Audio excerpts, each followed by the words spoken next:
कि ईरान की 75,000 मस्जिदों में से 50,000 में ताले लग चुके। कभी जो रशिया भारत का सबसे अच्छा दोस्त हुआ करता था वो नहीं आया। तो भारत का जो एक रोना है कि हम उसके साथ हैं, हम उसके, क्योंकि जो सबका दोस्त होता है वो किसी का दोस्त नहीं होता। ट्रम्प ऐसा दोस्त है, ट्रम्प ये ट्रम्प वो है। सबसे ज्यादा जो एक्स मुस्लिम है हमारे वो ईरान में है। देखिए, पहले तो मैं ये कहूँगा कि जैसे पाकिस्तान से भी भारत का युद्ध हुआ था, ठीक है, शुरुआती थी युद्ध की, युद्ध भी नहीं कहेंगे पूरी तरह से, और उसके पक्ष में कौन आ गया? तुर्की आ गया, ठीक है।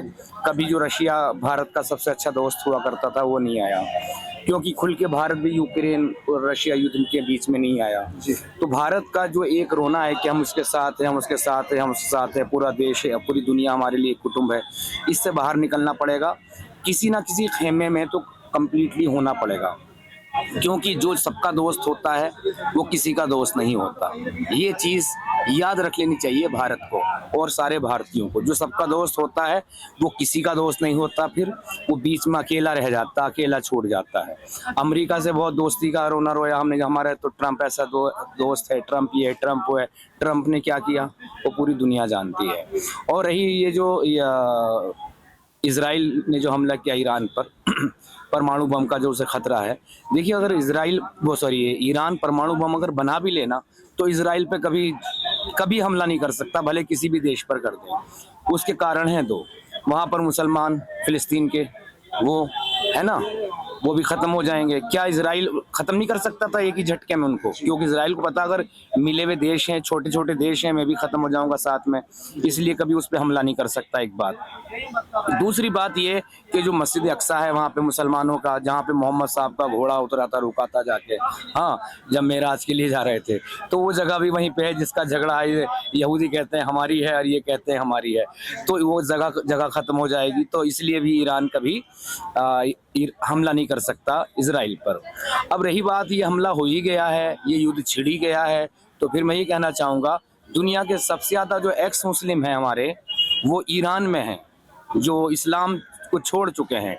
ऑफिशियल न्यूज़ है और इसकी उस पर पढ़ा है ऑफिशियल वेबसाइट पे ईरान की, कि ईरान की 75,000 मस्जिदों में से 50,000 में ताले लग चुके हैं। कोई भी जाकर चेक कर ले, हाँ, ईरान की ऑफिशियल वेबसाइट पे ये बात पड़ी है।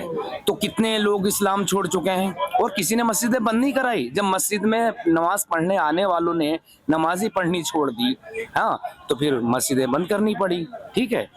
तो सबसे ज्यादा एक्स मुस्लिम वहाँ हो चुके हैं। अब ये जंग छिड़ी गई है तो भाई ये कट्टर खुमैनी क्या नाम इनका, ये हटके हमारे एक एक्स मुस्लिम के हाथ में सरकार वहाँ की सौंपी जानी चाहिए। जब एक्स मुस्लिम के हाथ में सरकार आएगी तो वहाँ का जो विकास होगा, और विश्व स्तर पे जो एक्स मुस्लिम सोचते हैं सबका अच्छा हो, सबका बढ़िया हो, सब मानवतावादी हैं सारे के सारे हमारे एक्स मुस्लिम लोग, तो धर्म मजहब की सारी कट्टरताओं से दूर हैं। सर, एक सवाल आपसे और है, भारत का मुसलमान जो है वो ईरान के साथ खड़ा है इस बार, उसके बारे में आप क्या कहना चाहते हैं? देखिए, ईरान का मुसलमान अगर पूछेंगे ना, हाँ, शिया अगर सिर्फ खड़ा होना चाहिए तो किन को होना चाहिए? सिर्फ शियाओं को खड़ा होना चाहिए, ठीक है, क्योंकि शिया गवर्नमेंट है। लेकिन मुझे समझ में ये नहीं आ रहा कि ये और मुसलमान कैसे ईरान के का साथ दे सकते हैं, या पाकिस्तान भी कैसा साथ दे सकता है? एक शिया कंट्री है, और शिया सुन्नी के लिए, सुन्नी शिया के लिए पूरी दुनिया जानती है कि काफिर हैं, पूरी दुनिया जानती है काफिर है। अब काफिर का ये कैसे साथ दे सकते हैं? लेकिन एक चीज में एकता सबसे बड़ी है, एक अखंडता, एक एकता, के जहां भी बात आएगी कुरान की, यूं तो सब अलग अलग हैं, सबके सब एक काफिर हैं। और जो जिन अहमदियों को ये मुसलमान मानते ही नहीं है जरा भी मुसलमान, हाँ, जिन पर पाकिस्तान में सिर्फ और सिर्फ सलाम करने पर 6 महीने की सजा है, जिन्हें बकरा ईद की कुर्बानी तक नहीं करने देते ये, हाँ, तो उन्हें मुसलमान ही नहीं मानते, उनका हक नहीं मानते। लेकिन अगर कुरान पे बात आएगी तो अहमदिया भी ऐसी चीख के आते हैं, चिल्ला के आते हैं, वो भी साबित करने आ जाते हैं कि हम भी मुसलमान हैं, हम भी जन्नती हैं, ठीक है। तो अब ये जो भाई कौन जन्नती, मुझे तो पता नहीं। जन्नत ऐसी है, जिंदा जा नहीं सकता और मरा हुआ बता नहीं सकता।